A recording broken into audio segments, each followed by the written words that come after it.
Buenas tardes a todos y a todas. Bienvenidos a esta mesa del Coloquio de Traducción Literaria San Jerónimo 2025 que se hace aquí en Coatepec, Veracruz.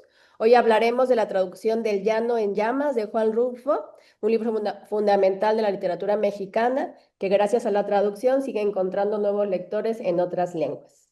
Estoy muy contenta de presentarles a Piotr Kogan, titulado de grado y máster por la Universidad Estatal de Moscú, con una estancia más semestral en la Facultad de Filosofía y Letras de la UNAM. Actualmente realiza su doctorado en el Instituto de Lingüística de la Academia de Ciencias Rusa.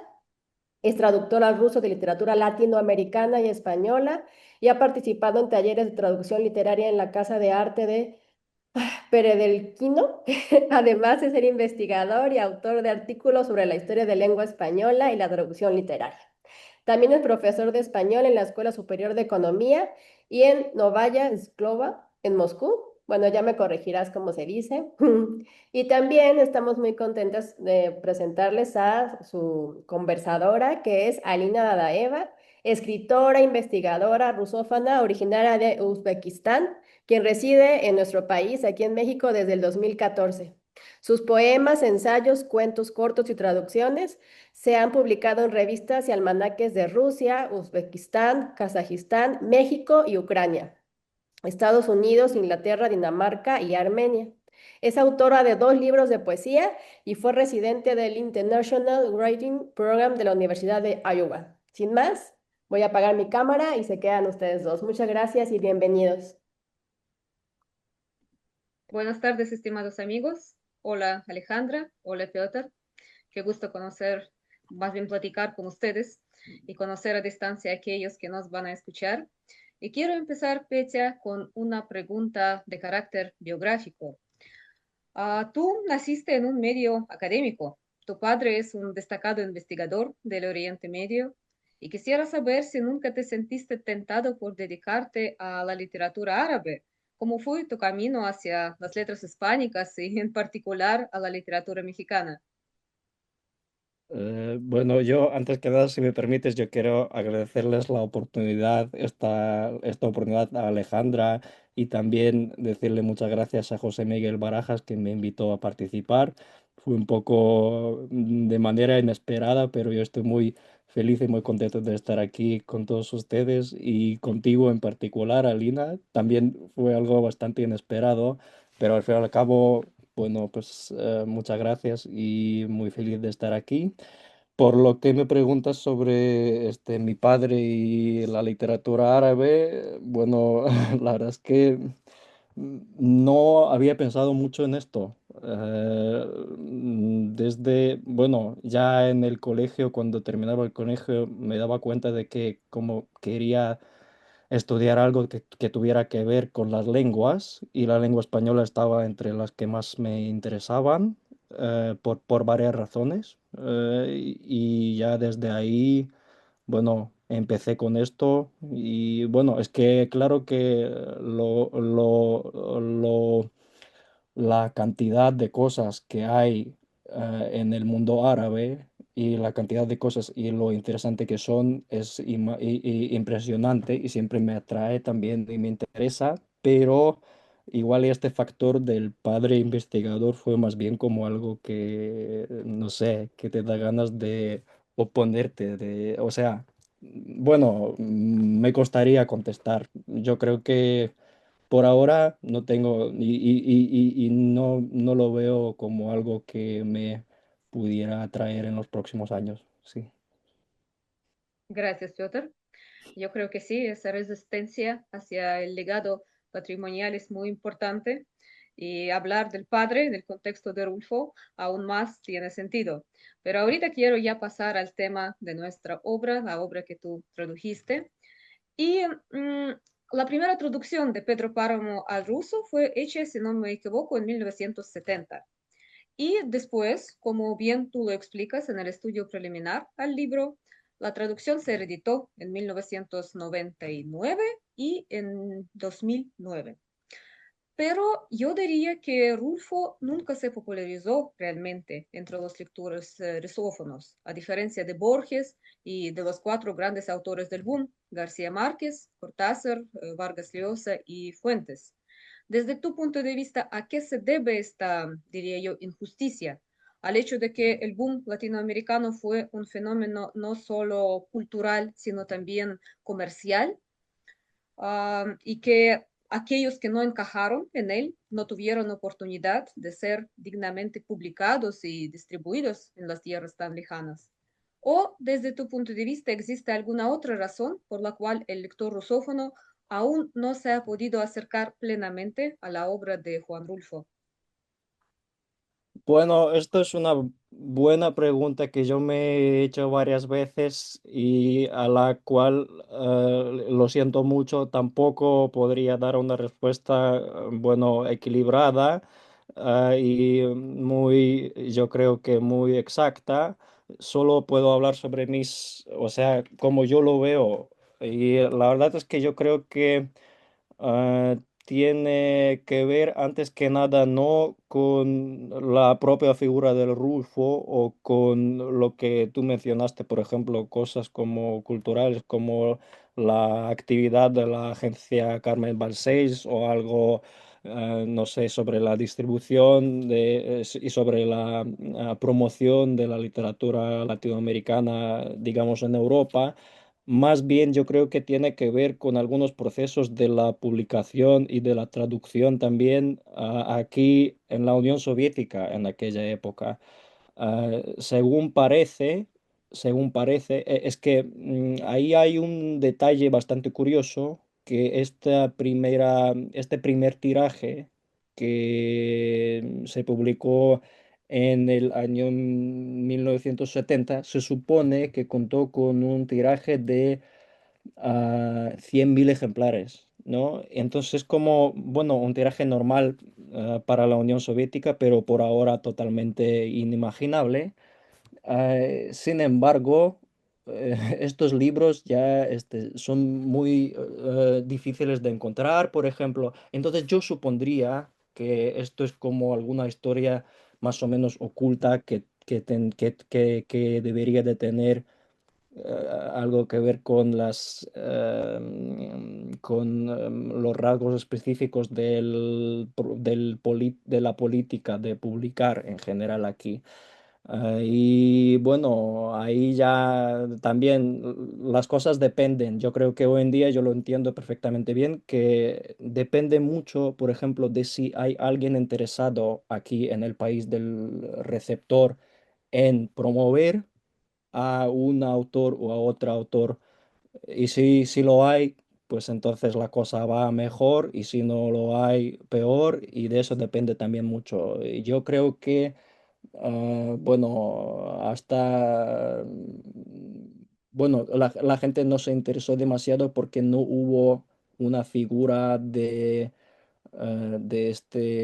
o sea que nadie se interesó al nivel como académico y filológico, no para promover tampoco. Y esto yo creo que fue también bastante importante. No sé, una buena pregunta. Puede ser que también es una tarea para ti, porque tú también trabajas como investigador, como filólogo, si no me equivoco, y tal vez dentro de algunos años podrías realizar también este trabajo, o sientes que la parte académica de la mera investigación de la obra que ya tradujiste no te interesa tanto. Bueno, a mí me interesa más bien traducir o sea, me interesa la parte académica. Es que con el caso de Rulfo yo creo que por ahora ya prefiero dejarlo un poco, ¿sabes? Como que yo quiero ir más adelante y ya hay varias cosas, otras cosas que estoy trabajando. Entonces, igual y en algún momento se podría hacer una revisión más amplia y más detallada de lo que hay de Rulfo aquí en Rusia, pero por ahora, bueno, hay que ver qué pasa, no sé. Mm, ¿Y cómo fue tu proceso de trabajo? ¿Cómo llegaste a Rulfo? ¿En qué momento conociste su obra? Supongo que todavía eras estudiante de licenciatura cuando por primera vez leíste esta novela. ¿Por qué optaste por llamo le llamas. Ajá.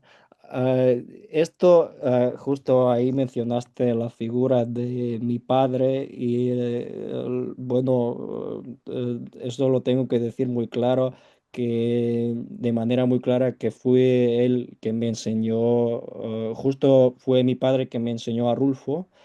Y justo me lo enseñó cuando yo estuve como en el segundo grado bueno, de la licenciatura y me lo enseñó para como ejercicios de lectura, ¿sabes? Como me dijo: "Ay, pues es que parece que leen poco ahí en la universidad, hay que leer más". Y me lo enseñó. No diría yo que fuera literatura más fácil para leer para un estudiante del segundo grado, pero yo de repente me sentí muy atraído, como que yo sentí que era, yo creo que era mi tipo de literatura. Y él ya luego, ya después me explicó como que sí es un autor muy importante para mí, para él, para mi papá, desde hace mucho tiempo. Y él ya desde el principio decía como que las traducciones que existen no me parecen muy adecuadas, entonces deberías de probar de traducir. Y ahí empezó la cosa. Hace mucho tiempo. La traducción salió el año pasado, la nueva traducción, y yo empecé a trabajar hace, no sé, 6 o 7 años, y yo creo que fue uno de los problemas de esta nueva traducción. Ahora que la vuelvo a leer, se me hace que el texto no es, bueno, en algunos momentos no es muy homogéneo porque algunas partes yo las hice como hace mucho tiempo y algunas son más como nuevas en las que no tardé tanto. Y entonces, bueno, yo creo que justo hablando de la traducción en general, ahí yo podría decir que es más bien una desventaja llevar demasiado tiempo trabajando en un texto, aún más cuando eres estudiante y cada vez obtienes más y más conocimientos, capacidades y tú siempre te vuelves más y más profesional en esta época corta de, bueno, de estos años universitarios. Entonces, esto no fue de lo mejor de esta experiencia ahora, como yo lo veo. Y también yo tengo que decir que mi padre, yo también siempre consulté con él estas traducciones, que él también estuvo muy al tanto del proceso de la publicación y de la traducción. No sabía que tu padre hablaba español también. Sí, él Esto, hablaba porque él lo estudió antes de dedicarse a las lenguas semíticas. Él lo estudió también ahí en San Petersburgo durante 2 años o algo. ujú. Y tú empezaste a traducir los cuentos de Rulfo. ¿Nunca pensaste en traducir Pedro Páramo? Sí, esto también es bastante curioso. Es que Pedro Páramo también yo lo leí casi, bueno, mientras aprendía español, leía a Rulfo y ya lo leí casi enseguida. Y me di cuenta desde muy temprano que eso era como otro nivel aún más complicado, que digamos, yo creo que los cuentos es literatura. A mí me encantan los cuentos del Llano en Llamas. Yo creo que a mí me atrajeron desde el primer momento, pero con la novela yo desde el principio me daba cuenta de que era algo muy, muy, muy complicado. En aquel entonces no se trataba de ninguna traducción para publicar. Esto era puro, ¿sabes? Como decimos en ruso, esto de trabajar en la mesa, o sea, sin idea de publicarlo nunca. Entonces estas traducciones eran así, por puro gusto. Y en Pedro Páramo yo ni pensaba, o sea que yo hacía algunos ejercicios, pero el Pedro Páramo siempre yo lo veía así como algo muy especial y yo creo que así es. Y yo creo que traducir al Pedro Páramo sí te cuesta. Yo no soy el traductor, entonces no sé decirlo, pero así era mi idea. Y ya cuando llegó el momento de ponerme en contacto con la editorial, ya esto fue también una historia bastante rápida y espontánea, que digamos, ya tenían al traductor para la novela y yo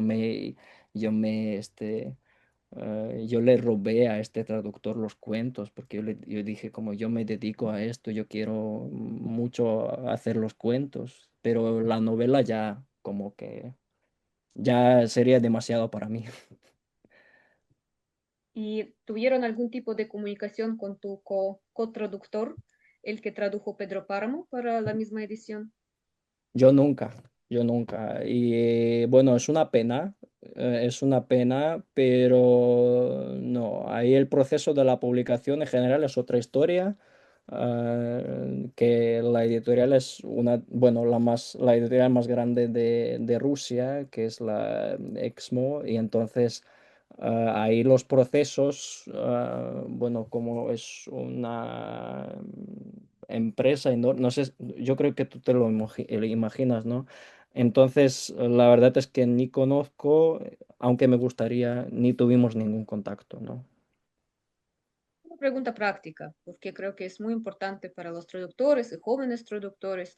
¿Cómo es el primer paso para acercarse a una editorial, sobre todo como ahorita mencionas, una editorial tan grande, tan prestigiosa, que tiene tanta distribución a nivel ruso?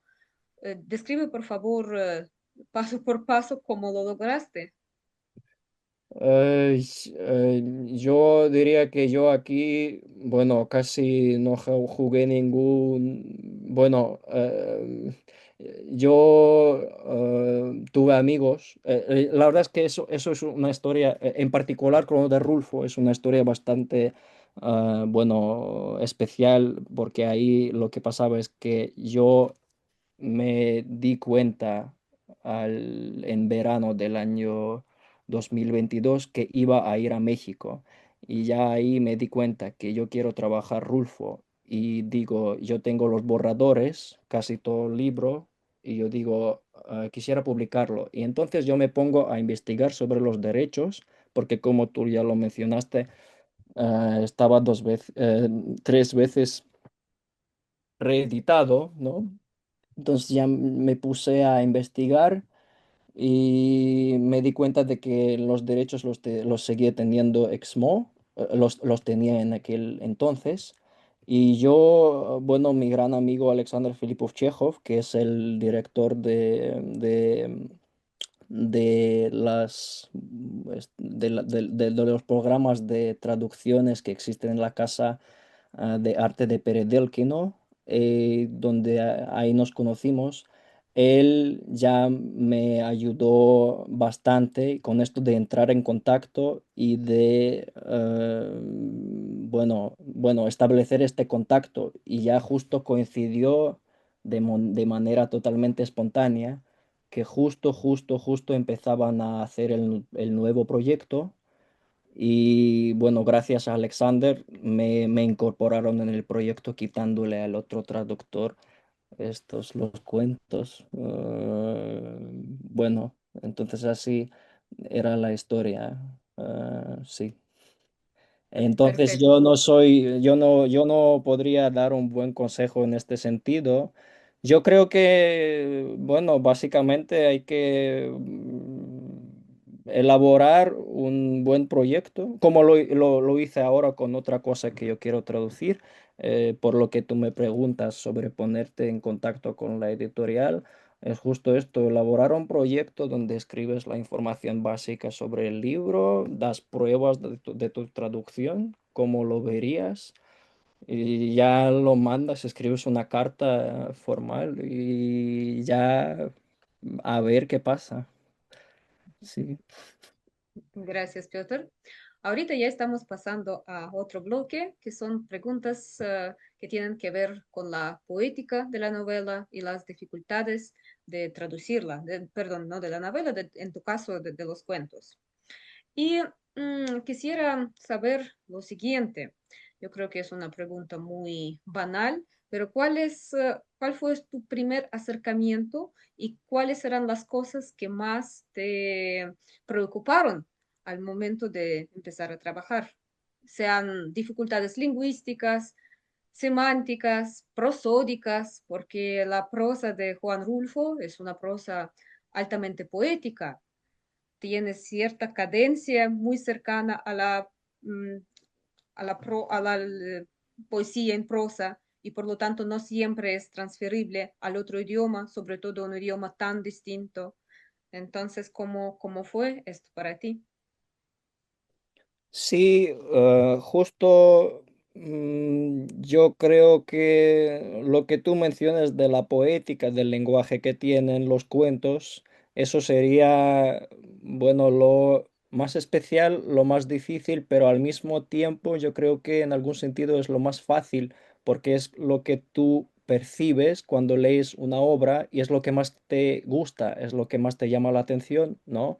Esta manera de expresarse que tiene Juan Rulfo, que es es la manera de expresarse de manera más, bueno, breve y seca, pero al mismo tiempo que dice mucho, ¿no? Que son oraciones muy cortas que dicen mucho y claro que tienen, bueno, mucha poética. Yo siempre digo, y bueno, eso es la opinión yo creo que de la mayoría de los investigadores de Rulfo también, que los cuentos, y él también, el propio autor también lo decía varias veces en sus entrevistas, que los cuentos son más bien unos ejercicios, ¿no? Unos intentos de llegar a la estilística de la novela. La novela por eso te digo que yo, desde mi punto, es algo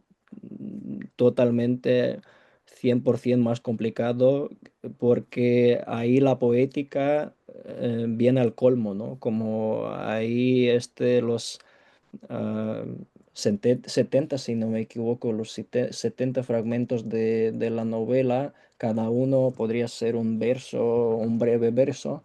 Y entonces yo creo que esto es lo que más, bueno, lo que más trabajo te cuesta, es expresarte en la traducción también, am, de manera, bueno, utilizando la cantidad de palabras menos posible, bueno, la cantidad de recursos verbales menos posibles, sí, eso sería la parte más difícil, pero al mismo tiempo la parte más,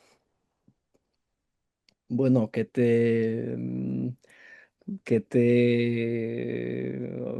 no sé, como que te atrae, que te hace sentir esta relación especial con la obra. Y luego hubo también otras, bueno, las dificultades fueron bastantes, y tanto con el léxico, que los cuentos tienen mucho léxico especial, que yo debo mencionar este libro precioso que elaboró el director de la Fundación Juan Rulfo, Víctor Jiménez, quien falleció hace poco. Víctor, que me enseñó este libro. Aquí el libro tiene ah, un léxico para cada volumen de Juan Rulfo, tiene un léxico especial que es, bueno, absolutamente útil, que fue en mi caso una de las cosas más útiles que he podido encontrar gracias a Víctor. Y entonces hay todo un instrumentario también para la investigación, sí, así diría. Un diccionario rulfiano, entonces ponías Efectivamente, a tu efectivamente. disposición. Ok, nada más quiero especificar un poco mi pregunta anterior, porque como bien sabemos los que en algún momento estudiamos literatura, una obra literaria se presta a distintos niveles de análisis. Lo más común decir que es el nivel léxico, nivel sintáctico, y podríamos también agregar nivel fonético, aunque eso corresponde más a la poesía que en la narrativa, pero precisamente en el caso de la literatura latinoamericana, no solo rulfiana, ese nivel también está presente en la narrativa. Entiendo bien por tu comentario anterior que lo que más te costó trabajo es abarcar este campo léxico más que el campo sintáctico y fonético. No, no, no, no, no, igual y no me expresé muy bien. Es que son tipos de trabajo diferentes, yo creo. Esto de investigar el léxico es una cosa. Luego ahí hay lugares ocultos en los textos. Los textos de Rulfo tienen muchos lugares ocultos hasta ahora para los especialistas también. Para aclararlos, tuvimos que dar varias charlas también con los especialistas, con José Miguel también, a quien ya le mencioné, también me ayudó mucho, y Víctor también. Entonces, pero esto es trabajo de investigación. Luego viene, que digamos, la etapa final, que es la composición del texto. Entonces tú ahí ya no trabajas investigando, sino más bien eh, bueno, en algún sentido es matemática, ¿no? De componer en un huequillo todo lo que tienes que meter ahí. En el caso de Rulfo, como las oraciones son bastante breves y bueno, al mismo tiempo hay mucho sentido que tienes que incorporar, entonces esto también fue una etapa difícil. Pero es que me cuesta pensar en algo en algo especial que me resultara difícil. Más bien, todo el proceso fue bastante lento, muy lento. Entonces se trabaja, no sé, en un día tú no trabajas más que media cuartilla por mí. Yo no, con Rulfo no se puede. Claro. La siguiente pregunta tiene que ver con el hecho de que fue una nueva traducción, no la primera traducción. Porque desde mi punto de vista, tal vez estoy equivocada, pero hacer una nueva traducción es un acto en cierto sentido polémico. Algo te provoca inconformidad en la traducción anterior, sea consciente o inconsciente para el traductor. ¿Cómo tú lo percibes? Si realmente sientes que polemizabas con el traductor anterior o tal vez dialogabas con él. Platica, por favor, un poco más de esto. Bueno, sí, es una pregunta importante. Ah, lo que pasa es que aquí es que la traductología hoy en día también es como un ámbito bastante elaborado, ¿no? Que tiene su propia teoría también, y ahí como, bueno, tú trabajas con arte, con literatura, al mismo tiempo todo el mundo está al tanto de que existen estrategias, no todo el mundo entiende que existen estrategias bueno, yo creo que se llama forenizar y domesticalizar el texto, ¿no? Como de acercarlo al lector recipiente, o hacerlo para este mismo lector algo exótico, ¿no? Nuevo, justo como en el caso de Rulfo de lo mexicano, de todo lo mexicano para los rusos, sería algo exótico, ¿no? Y entonces hay estrategias de este tipo para varios tipos de situaciones.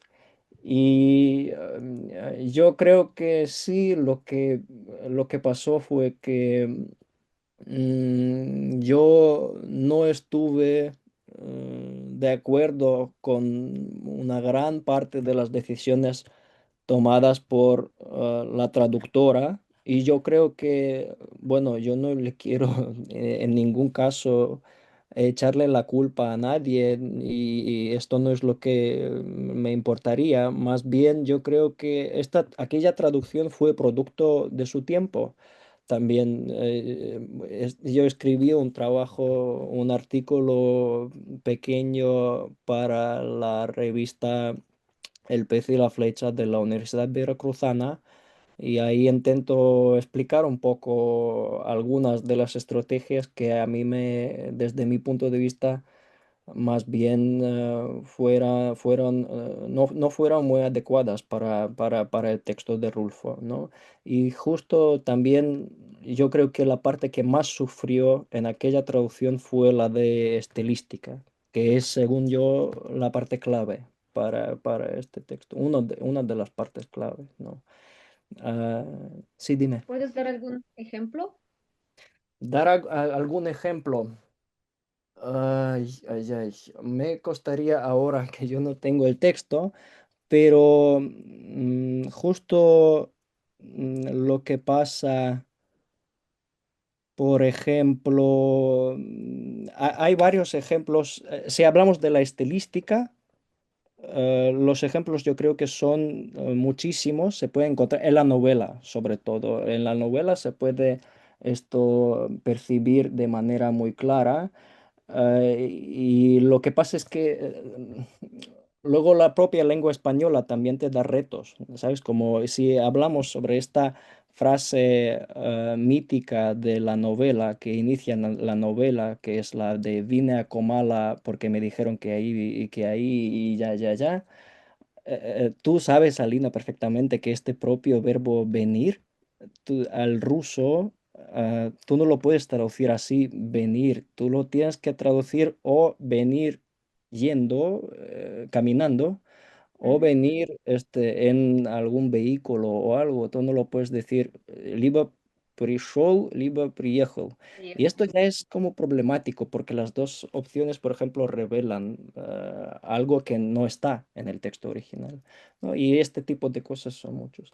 Pero luego hablando de cosas más concretas, hay un ejemplo del que yo siempre hablo, que es el ejemplo que es un ejemplo del léxico, de lo que tú me preguntaste. Por ejemplo, está ahí en el cuento El hombre, que es uno de los cuentos que a mí más me encanta. Bueno, está ahí, por ejemplo, la traducción. Bueno, hablo primero sobre el léxico. Hay un momento en el que el personaje dice, él parece que se había tragado todo un puño de ajolotes. Y el lector ruso de repente se pone a pensar a los ajolotes, porque, bueno, igual y no conoce a los ajolotes, pero se googlea hoy en día y, bueno, normalmente yo creo que la gente sabe que el ajolote es algo, bueno, este parte exótica que representa a lo mexicano y se conoce. Pero ahí justo este libro ayuda mucho y Víctor también me lo señaló que no se puede tragar un puño de ajolotes, pues es que los ajolotes son bastante grandes, ¿no? No pueden caber, yo creo que ni cabe ni uno en un puño. Y me explica Víctor que ahí en la región de Jalisco ni siquiera los hay, no están los ajolotes, que los ajolotes solo te los puedes encontrar son endémicos de la Valle de México, solo en Xochimilco, ¿no? Y me dice que se trata de renacuajos, que es un término muy común para los rusos, galavastike. Hay muchísimos de los niños, siempre andamos buscando los renacuajos por todas partes en primavera, es algo muy común. Esto es como lo léxico. Ahí en el texto soviético está traducido con axolotl, que es muy normal, porque en aquella época no se podía investigar esto, ¿no? Está la palabra ajolote y tú ni te preguntas, la verdad. Tú le pones axolotl y ya. No hay problema con esto. Esto es lo léxico, pero también ya se me ocurrió, por ejemplo, con lo de este cuento de El hombre, en aquella traducción está traducido, por ejemplo, Pasledu, lo cual significa literal siguiendo los pasos, ¿no? Por ejemplo. Ujú. Porque se entiende que se trata de un cuento en el que como la base el argumento se basa en una persecución, ¿no? Pues una persona buscando vengarse de otra la persigue y pues de ahí resulta la traducción del nombre del cuento en ruso, siguiendo los pasos. Pero para mí, como es que hay cosas que tú luego no entiendes, ¿no? No hay problema en traducir el hombre por человек, porque ahí tenemos la palabra человек. Eh, y claro que este nombre, el hombre, quiere decir mucho y quiere decir bastante, porque ahí revela, bueno, el cuento y este motivo de la venganza en muchas ocasiones, o como en el cuento, está en el foque del escritor, ¿no? Es lo fundamental para él, la naturaleza humana, como lo que puede, bueno, para mí, mi interpretación, lo que puede resultar un hombre, ¿no? Lo que puede llegar a ser un hombre. Y entonces esto es que tú me preguntaste por ejemplos de estas incorrecciones, según desde mi punto de vista, me costaría hablar sobre algo concreto sin contar con el texto ahora, pero yo pienso en este ejemplo de la traducción del nombre y yo creo que, bueno, es bastante llamativo para mí. Perfecto. Ya lo mencionaste hace rato, pero quiero especificar un poco. Entonces hay dos rutas de traducción en la teoría de traducción. La traducción que más se acerca hacia el texto, lo más fiel posible, y la traducción domestificadora, domestificante, que intenta más bien traer el texto extranjero a la lengua a la cual estás traduciendo y de esta forma, pues acercarlo al lector, no acercarse no tanto ya al texto, sino al lector. ¿Cuál de estas dos estrategias fue la tuya? O intentaste mantener un balance? Buscando balance, sí, yo creo que sí.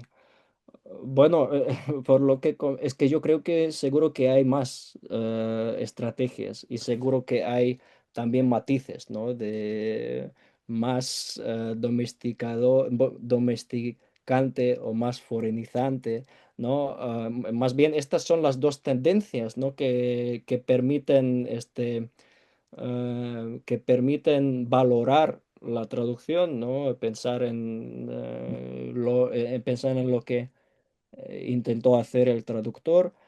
Yo creo que yo intentaba buscar balance.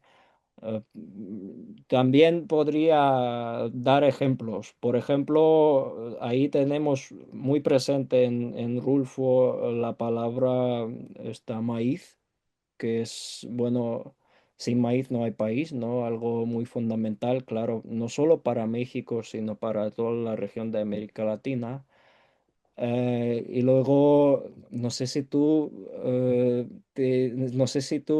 te has dado con esto alguna vez, pero hay como una capa de literatura en ruso que también tiene este término de maíz. Yo no lo puedo especificar en mi cabeza, pero parece como que se trata de algunos textos, bueno, y alguna literatura estadounidense del siglo XX o algo, pero yo conozco la palabra porque estaba presente en mi infancia, digamos, ¿no? Que yo siempre lo leía y no entendía, ¿qué es esto? Maíz, maíz, maíz, ¿no? Por supuesto, maízové y lipioshki. Justo, Bueno, ¿sabes dónde estuvieron? En los cuentos de Mark Twain, de Huckleberry eso, Finn, ajá, de la por novela de ejemplo. Huckleberry Finn, exacto. Ahí hablaban sobre maízové y lipioshki, es prácticamente, yo creo que son las tortillas, o como los conocemos en México, pero al ruso se traducía como pan así plano de maíz. Ese es una nota para aquellos que nos están escuchando y no entienden esta frase en ruso. Ok, Efectivamente, ujú. Alina, y si me permites, y yo lo traduzco por la palabra rusa original que es kukuruza, ¿no? Por ejemplo, yo creo que es una decisión que hemos tenido que es como, esto es domesticalizar, ¿no? Según yo. Porque yo no entiendo para qué decir maíz si se trata de un fenómeno totalmente conocido. Luego al otro lado hay muchísimas palabras, términos especiales de los campesinos, de lo rural mexicano, que los pongo con ah, aliteración, ¿no? Ujú. Y con los comentarios y esto sería forenizar, ¿no? Yo creo que esto es buscar balance, sí. Hay muchos lugares así. Claro. Parte de tu trabajo de traducción pasó en el campo, literalmente, porque como mencionaste, viniste a México para hacerte un intercambio e incluso fuiste por las rutas, Pasledam, como dijiste ahorita la traducción, que fue difícil de adaptar en tu nuevo texto. Entonces, fuiste Pasledam o siguiendo los pasos de Rulfo en México. ¿Podrías comentar un poquito de este viaje y qué tanto te ayudó para hacer una traducción más fiel y sobre todo más viva? Y un momento más, yo voy a apagar por un segundo la cámara porque noté que no está cargando mi computadora y quiero ver qué está Sí. pasando. Pero te estoy escuchando y regreso en 2 segundos. Por favor, empieza. Ujú, ujú. Bueno, esto es también una buena pregunta y es verdad que yo tuve esta gran suerte de ir a estos, am, a esta región, a esta parte de Jalisco en particular, que fueron estos pueblos pequeños de San Gabriel, de Tuscacuesco y de muchos más ahí en esta región del sur de Jalisco. Y yo digo que tuve mucha suerte porque antes de ir, mucha gente me decía como que no vaya, como que es demasiado peligroso. Y es verdad que la situación ahí no es muy tranquila, que digamos, por varias razones, pero yo me di cuenta de que tenía que ir. Yo podría contar, hablar sin parar sobre esto durante horas. No creo que es el momento ahora. Fue algo totalmente, bueno, demasiado interesante para mí. Tú ahí puedes ver, la verdad es que yo creo que esta manera de vivir, esta condición de la gente que vive ahí, en muchas ocasiones sigue, si no la misma, sino por lo menos parecida a lo que se describe en Rulfo. Y entonces yo creo que sí, bueno, si hay esta oportunidad, si yo tuve esta oportunidad, debería aprovecharme de ella. Sin embargo, lo que tú me preguntas por lo de si esto aporta a la traducción, bueno, mi opinión, si tú me preguntaras, por ejemplo, si un traductor traduciendo, bueno, una novela mexicana, por ejemplo, tiene que ir a México, mi respuesta sería no. O sea, yo no creo que sea necesario ir al lugar donde se desarrolla el argumento de la novela que traduces o algo. Yo no soy creyente de estas cosas. Pero esto fue más bien algo como como de esta parte emocional y que te emociona y que te impresiona y que te impacta para seguir con este trabajo, ¿no? La verdad es que encontrándote ahí, tú te sientes, bueno, bastante especial. Hay lugares, Tuxtla-Cuesco, que se supone que es el prototipo de Comala. El lugar es bastante especial. Ahí la verdad es que en algunas horas del mediodía todo se calla y todo el aire parece más tenso de lo normal y tú te sientes como casi te ahogas. Entonces, esto es pura ficción, ¿no? Yo hablo, o sea que esto no tiene nada que ver con las estrategias, por ejemplo, de traducción y algo como concreto y cosas casi este, ciertas por 100%, pero yo creo que fue muy importante para mí. Y bueno, algunos recuerdos para siempre. Muy impresionante. Claro, porque traducir también es crear, no es solamente reproducir. Y la creación no existe sin la parte emocional, emotivo, sensible. Mm.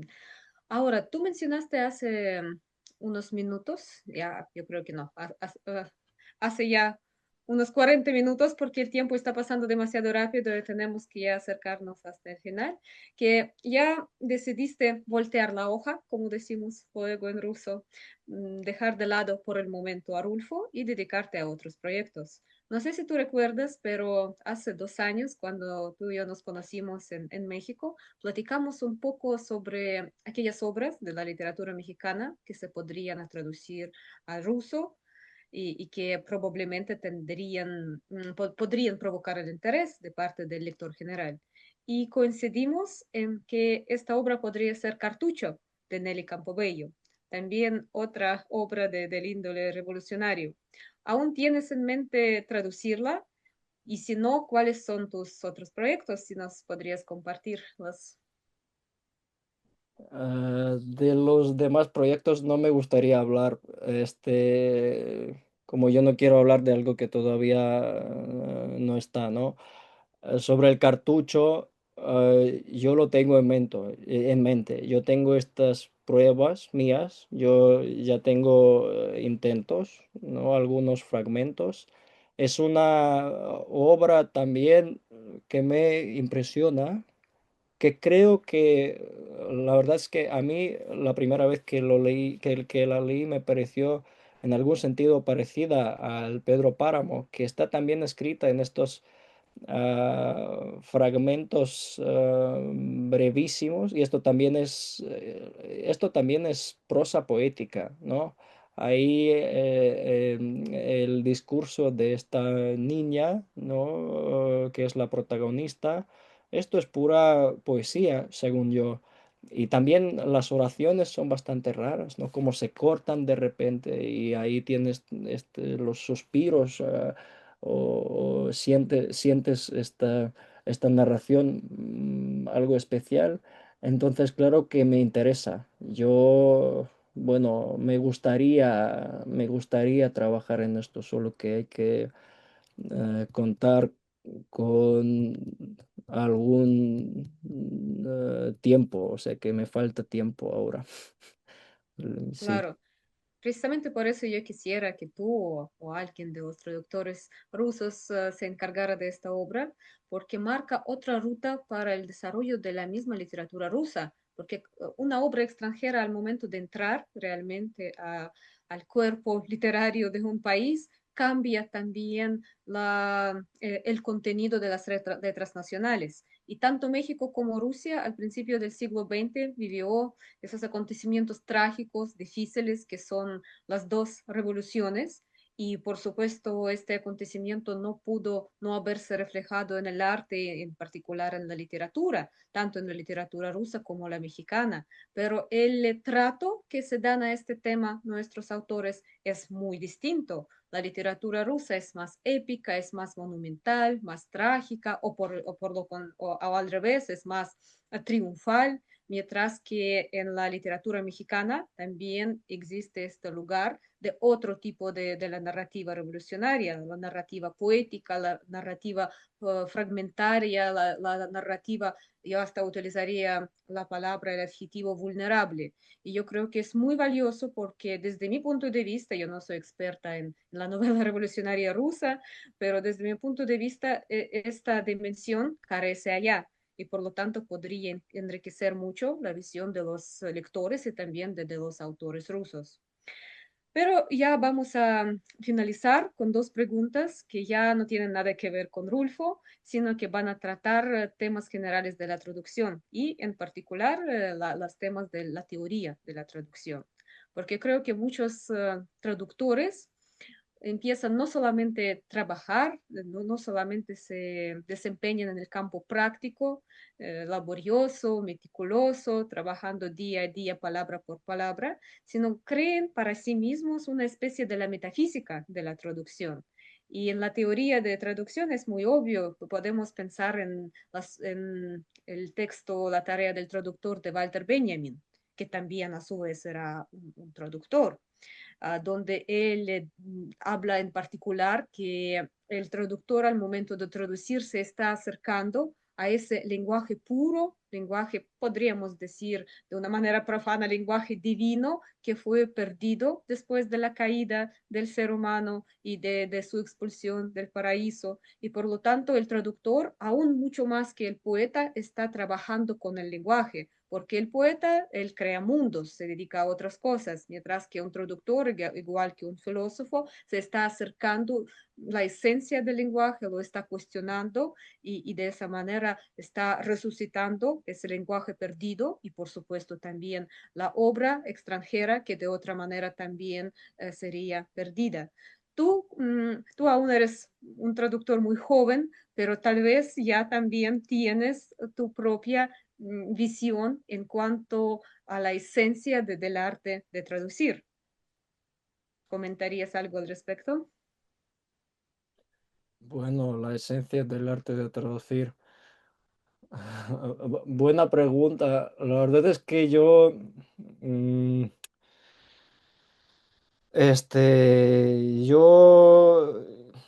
soy una persona bastante humilde y yo no me creo, o sea, yo creo que algo bastante importante al hablar de la traducción es darte cuenta de que al fin y al cabo tú eres solamente un traductor o el traductor, ¿no?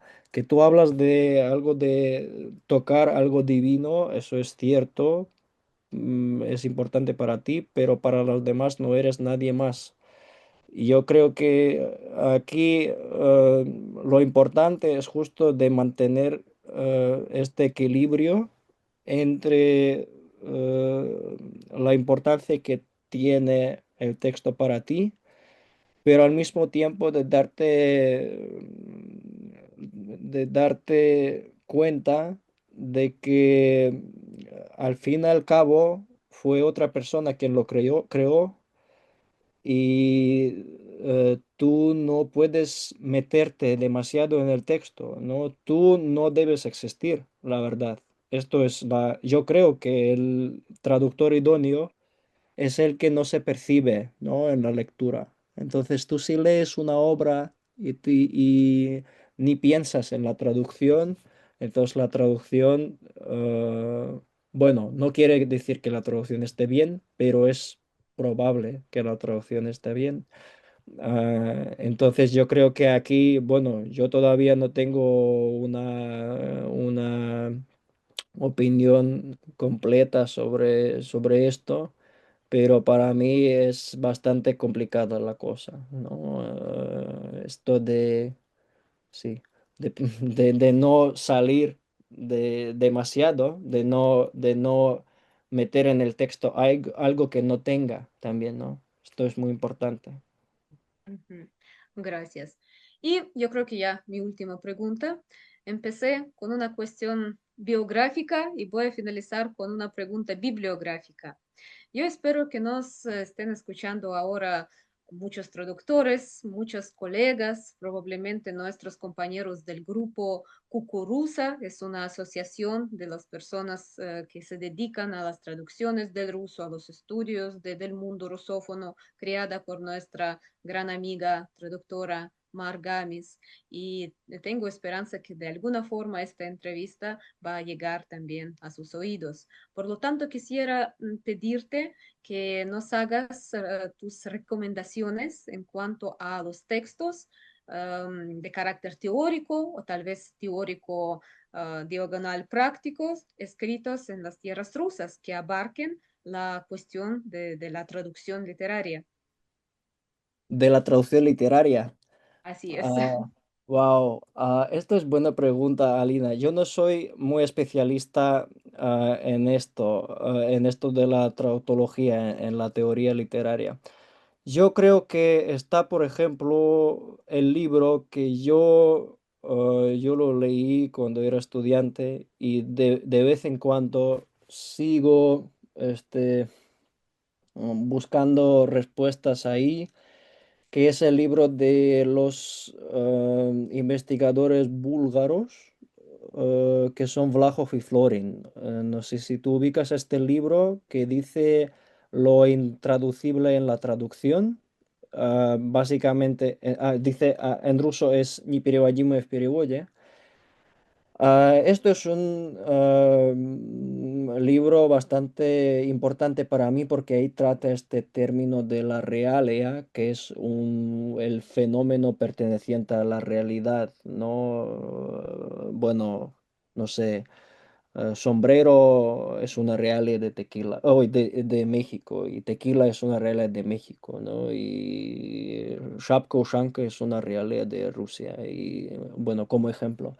Entonces, esto podría ser un libro. Yo también estoy pensando en el libro de la historia de la traducción en Rusia, que tiene, ah, bueno, o tal vez no solamente de historia, sino también de teoría, que es el libro de Irina Alexeyeva, una gran maestra mía, y directora de la Escuela de Traducción en San Petersburgo. Estoy pensando en este libro también. Ah, y debería de ver algo más, pero... Uy, qué pregunta, Alina. Tú me haces preguntas. Me cuesta... Bueno, con esto estamos bien, yo creo. Ujú. Por mi parte, también quiero agregar dos títulos, dos libros que he disfrutado mucho. Uno se llama El arte alto, Высокое искусство, de Kornei Chukovsky. Kornei Chukovsky es un grandísimo autor de poesía infantil, de literatura infantil, y a la vez un gran traductor. Yo creo que no el primero, pero uno de los primeros traductores de Whitman y de muchos otros autores. Se tiene un libro sumamente disfrutable, muy lúcido, mucho más transparente que el ensayo mencionado de Walter Benjamin, que así se titula El arte alto. Y otro texto, otro libro lleva el título La palabra viva y la palabra muerta, слово живое и мертвое, de Nora Gall. Es también una traductora muy importante del siglo XX y más conocida como la traductora del Principito.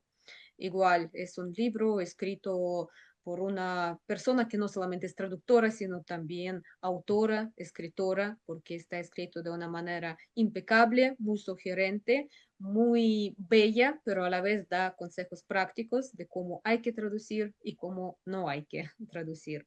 Ojalá los que nos están escuchando ahora, si entre ustedes hay traductores de la literatura rusa, por favor, fíjense en estos libros, los que mencionó Petya, Piotr. Petya es un diminutivo de Piotr. Yo prometí que voy a utilizar tu nombre completo para no confundir a los oyentes, pero no lo logré. Pero, ok, espero que me perdonen y espero que tomen en consideración estos títulos que acabamos de mencionar. Te agradezco mucho, Petya, por tu tiempo. Me dio mucho gusto verte de nuevo, aunque sea en este medio virtual. Espero que vuelvas pronto a México. Te esperamos. Y también espero que la siguiente vez que volvamos a charlar en público, o entre comillas, en público, pues ya para aquel entonces habrán salido tus nuevos libros y posiblemente de la literatura mexicana. Gracias y mucha suerte en todo. Muchas gracias, Alina. Yo también te agradezco la conversación, muy amable. Muchas gracias por tu tiempo y muchas gracias por las preguntas. Y bueno, esperemos que sea posible, esperemos que sea posible vernos pronto por ahí, que ya le echo de menos mucho a México y a todos mis amigos mexicanos. Bueno, Muchas gracias a ambos y esperemos tenerlos en el coloquio. Siempre es una promesa que las charlas virtuales en algún momento se conviertan en charlas reales, reales en persona.